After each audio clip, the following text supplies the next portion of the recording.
You have two times to make a first impression. First is how you look. Second is when you open your mouth.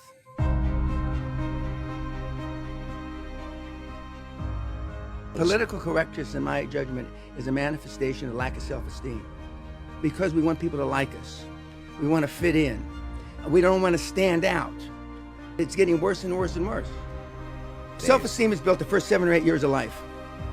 Like the Spartans used to take the kids away from their parents at 7 or 8 years. There was a reason for that. 2 years, 5 years, they're happy. 7 years, it starts to change because who helped to raise you? Who raises you? A mom, sometimes a dad if he's around, an older brother, sister, and a grandparent.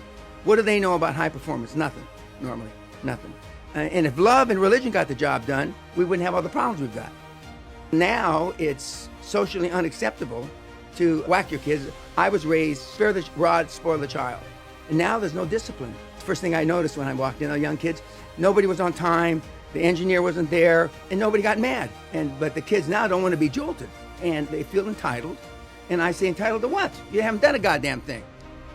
If my daughter, our daughter was here right now, my daddy treats everybody the same, like shit. I treated her like her two older brothers. I didn't consider it like shit, but I mean, I was strict. I made them accountable. The kids don't want to be held accountable now. And if they miss a deadline or they miss being on work on time, they got an excuse. They say traffic. Well, leave earlier, you fucking moron. I mean, what do you mean? I don't give a fuck about traffic. I'm a hard guy. And I make them accountable. You're fucking late, you're out. Don't come back. You can't be late. You're either early or don't come.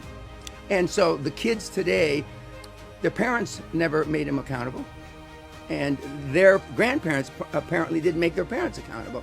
One of the questions I asked is, how many of you have kids in the audience? Yeah, half. And I said, would you want your kids to grow up and be like you? No hands go up. Would you want your kids to grow up and be like your parents? No hands go up. And then somebody raises their hand, yeah. I had a grandparent that fought in the Second World War that I hear was a real hard ass. I'd like to be like him, and I'd like my kids to be like him. They already know that they're setting intuitively. Absolutely, but we've gotten used to it. It's become our comfort zone. It's become our comfort zone being not held accountable because most people don't want to be held accountable. They want to be able to do whatever the hell they want when they want. And true leadership is me getting that person to do what I want them to do when the fuck I want them to do it. It's not IQ, it's initiative. I would rather have a guy with a lower IQ but a lot of initiative than the opposite. Focus on the few, not the many, laser beam focus, and absolute 1,000% total commitment and willing to make personal sacrifices. And the kids don't want to make any sacrifices now. I had no plan B. Until I was 60 years old, I spent 125% of every fucking dollar I ever made. If I made $1 million, I spent $1,250,000. If I made $10 million, I spent $12.5 million. Okay? 1 year I made $100 million and I spent $125 million. Okay? I don't believe in plan B because if you have a plan B, I mean, you use it. I'm still 50, 60 hours a week. Yeah. And I haven't had to work in 35 years.